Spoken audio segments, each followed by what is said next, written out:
रहस्यमयी कहानी जिसे लिखा है वर्षा श्रीवास्तव ने और जिसका नाम है मुर्दों की ट्रेन। उतरते लोग भी वही जले चेहरे वाले लोग ही थे। सबके सब एक बड़े घेरे में उस लड़की को घेर के खड़े हो गए। अब सारे धीरे धीरे उस लड़की की तरफ बढ़ने लगे। लड़की तो दहशत से जम सी गई थी। अब कुछ नहीं हो सकता। वो पास आ रहे थे। इस रहस्यमयी घटना के लगभग 1 महीने पहले कॉलेज का कैंपस, कई लड़कियां घेरा बनाए खड़ी थीं। खी जारी थी। बहुत सी जरूरी बातें होती हैं ऐसे ग्रुप की भी।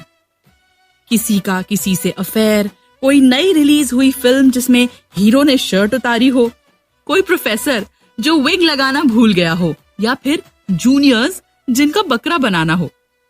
अरे पूजा, इधर आ, उसी ग्रुप की एक लड़की ने कहा। वो सांवली लंबी सी थी, जिसके उभरे नैन नक्श थे, लंबे काले बाल थे। वो एक तरह से उन सब की लीडर थी और बहुत खूबसूरत थी। ये तेरा दुपट्टा कैसे फटा? उसने हैरानी से कहा। मत पूछ दिया, अब तो आदत डाल लो इनकी, पूजा ने कड़वाहट से कहा। क्या मतलब? दिया भी एक भौं उठाती हुई बोली। वही लफंगे, और क्या?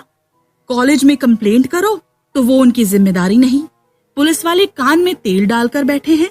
घर पर कंप्लेंट करो तो उल्टा मुझे ही घर बैठा लेंगे। कॉलेज आना बंद।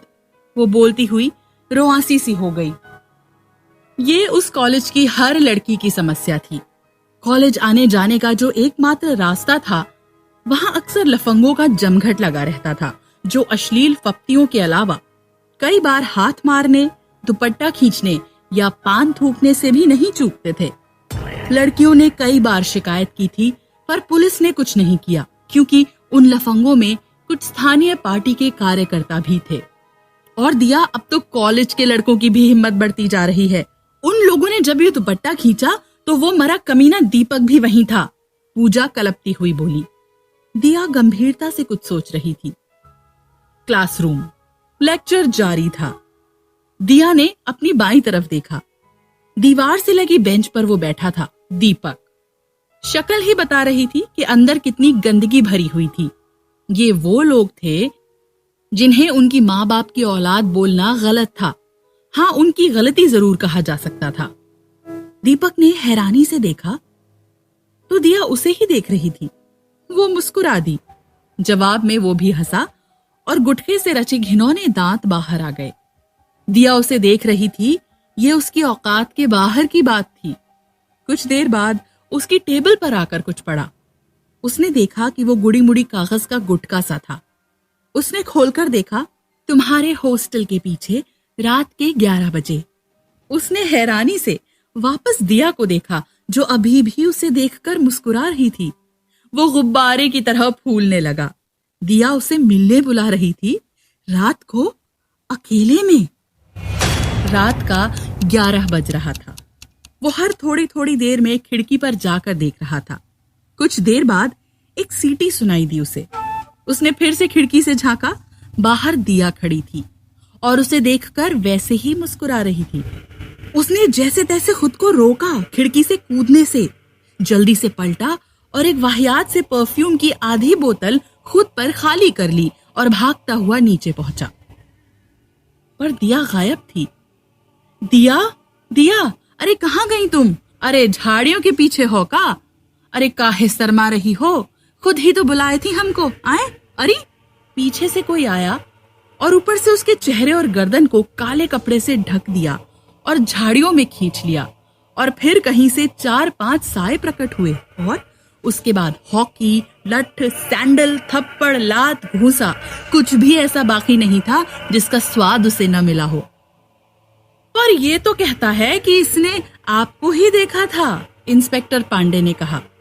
वो 50 के पेटे में पहुंचा डरपोक, दब्बू और मौका परस्त पुलिसिया था, जिससे कुछ होता तो था नहीं, बस रौब झाड़ना आता था। इसके कहने से क्या होता है, मैं उस वक्त अपनी सहेलियों के साथ थी ग्रुप स्टडी के लिए। दिया साफ मुकर गई। अरे यही थी, देखिए चिट्ठी लिख के बुलाई थी हमको। दीपक ने दिया से मिला पुर्जा आगे किया। इंस्पेक्टर पांडे ने दिया की तरफ देखा। अरे कमाल करते हो पांडे जी, दिया ने सलमान के लहजे में कहा, और इंस्पेक्टर पांडे फूल कर कुप्पा हो गया। अब स्टैंडर्ड गिराओगे हमारा? एक यही चिरकुट बचा है हमारे पास लव लेटर देने को। नहीं, बिल्कुल नहीं। क्या बकता है? दिया मैडम ऐसी हैं क्या? इंस्पेक्टर पांडे बहकता हुआ बोला। फिर कभी बेसिर पैर की शिकायत की है ना तो तुम्ही को धर कर अंदर कर देंगे। अरे भक्त ससुर, चले आते हैं मारे कंप्लेन लिखावे, और कोनो काम नहीं है हमारे पास। दिया बाहर आ गई जहां उसकी सहेलियां खड़ी थी। दिया, तू ठीक है? कुछ पंगा तो नहीं हुआ? अरे नहीं यार, उस पंख नुचे मुर्गे के लिए पांडे मुझसे उलझेगा। बाकियों का कुछ नहीं कर सकते, पर इन दीपक जैसों की तो मिट्टी झाड़ ही सकते हैं ना। वो हंसती हुई बोली। साली, एक गुस्से से भरी आवाज आई। सबने मुड़कर देखा। दीपक एक बाइक पर बैठा उनके सामने था। तेरे को तो देख लूंगा मैं, उसने पहले दिया फिर पूजा पर अपनी 1.5 नजर डाली। पिछली रात की धुलाई के बाद से उसकी एक आंख पूरी खुल भी नहीं रही थी। दफा हो जाए यहां से, नहीं तो यहीं पटक के मारूंगी, दिया गुर्राई। 3 दिन बाद जब सब दोबारा कॉलेज के बाहर इकट्ठे थे, तब दिया की एक और सहेली नेहा ने आकर ये हौलनाक खबर सुनाई कि नेहा के चेहरे पर किसी ने ब्लेड मार दिया था और वो हॉस्पिटल में है। दिया गुस्से से धधकने लगी। दीपक जैसे छिछोरे की इतनी हिम्मत! जरूर उन लोगों की हरकत होगी जो आते जाते छेड़खानी करते हैं। आज तो पांडे को जवाब देना ही होगा, वरना देखती हूं मैं भी मीडिया के पास जाऊंगी। अब बस, साला बूंदी का लड्डू इंस्पेक्टर है कि मजाक। दिया धड़धड़ाते हुए इंस्पेक्टर के ऑफिस में घुस गई। वो गुस्से से खौल रही थी। मैं पूछ सकती हूँ कि वो चुप हो गई और मूर्ति की तरह स्थिर सामने देखने लगी। आज सीट पर फटे तरबूज की तरह पांडे जी नहीं बैठे थे, कोई दूसरा इंस्पेक्टर था। वर्दी में भी साफ दिखाई दे रहा था कि वो हट्टा कट्टा सा डोले शोले से भरा शरीर वाला था, ऊंचा, पूरा गोरा चिट्टा। दिया ने उसकी लंबी नाक और गहरी आंखों वाले चेहरे को देखा और सब भूल गई कि वहां क्यों आई थी। कहिए, क्या पूछ रही थी आप? वो नया इंस्पेक्टर बोला। वो पांडे जी, दिया संकोच से बोली। उनका ट्रांसफर हो गया, अब मैं यहाँ का इंचार्ज हूँ। ओह अच्छा, वो मैं। Will you please sit? दिया जल्दी से बैठ गई और उसने सारी समस्या उस नए इंस्पेक्टर के सामने रखी। गंभीर समस्या है ये तो। और कोई कुछ करता भी नहीं, कई बार तो फोन भी नहीं उठाता इधर। दिया सामने पड़े फोन को दिखाती बोली। देखिए, मुजरिम को केवल अपराध करते वक्त ही पकड़ा जा सकता है। आप मेरा पर्सनल नंबर भी रखिए और जैसे ही इस तरह की कोई घटना हो तुरंत इन्फॉर्म करिए, चाहे कोई भी वक्त हो। दिया हकबकाई सी देखने लगी। ऐसे व्यवहार की तो उससे उम्मीद भी नहीं थी। उसने अपने मोबाइल पर नए इंस्पेक्टर साहब का नंबर ले लिया। फिर स्वतः ही उसकी नजर उसकी वर्दी पर लगी नेम प्लेट पर गई। Vinay Sharma. Thank you sir, वो संकोच से बोली और उठकर चल दी।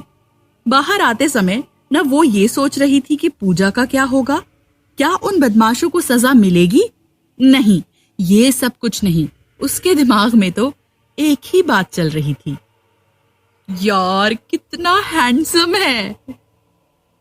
तुझे लगता है वो कुछ करेगा? दिया, अरे दिया कहाँ गुम है? नेहा झुंझलाई। हाँ, क्यों नहीं, आखिर नंबर दिया है अपना। तेरा तो लगता है एनकाउंटर ही कर दिया पट्टे ने, नेहा व्यंग से बोली। ए दिया, पता ना कैसा है, एक दूसरी लड़की दिया को छेड़ते हुए बोली। पर दिया कुछ जवाब दे पाती उसके पहले ही वो लड़की झटके से रोड पर गिर गई। आरती, क्या? वो लफंगे आ गए थे। उनमें से ही एक ने उसे धक्का दे दिया था। वो अश्लीलता से हंसते हुए उनके चक्कर काटने लगे। दिया ने बिना समय जाया किए इंस्पेक्टर विनय को फोन लगाया। हो गया, लगे हाथ आर्मी भी बुला ही लो अब, एक लफंगा खिल्ली उड़ाता हुआ बोला। दिया शांति से खड़ी थी और अपनी सहेलियों को भी शांत किए थी। न वो गुस्सा कर रही थी और न ही भागने की कोशिश की। उस वक्त दोनों ही मूर्खता थी। तभी एक ने आगे बढ़कर उसका स्कार्फ छीन लिया। तेरी तो मैं। वो आगे बढ़ी और एक झन्नाटेदार थप्पड़ रसीद दिया। वो मवाली भी गुस्से से बिफरता आगे बढ़ा, पर अचानक ही रुककर बाईं तरफ देखने लगा। पुलिस की जीप पहले तो कभी नहीं आई और जीप में से वो उतरा।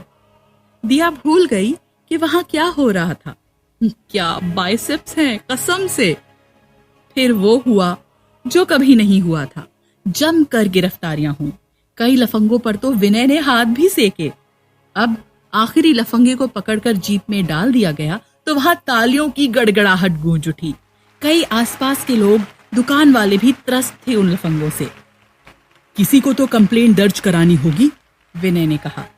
और सारी लड़कियां खी खी करती तैयार हो गईं, जो पलक झपकते ही कान्हा की गोपियां बन गई थीं। दिया ने सबको घुरेर के देखा।